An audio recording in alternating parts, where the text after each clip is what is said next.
আসসালামু আলাইকুম এভরিওয়ান, আমি নাসিব খান।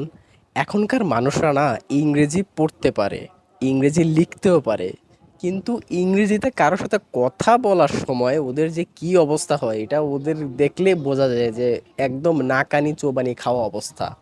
এটা প্রথম প্রথম সবারই স্বাভাবিক। এখন হচ্ছে যে ইংরেজিটা শেখা বেশ গুরুত্বপূর্ণ, বেশ বেশ বেশ গুরুত্বপূর্ণ, কারণ সামনের বছরগুলোতে আমি যদি বলি আগামী 10 থেকে 20 বছর অনেক টাফ হবে প্রযুক্তিগত দিকে, এবং সবাইকে ওই দিকেই ধাবিত হতে হবে।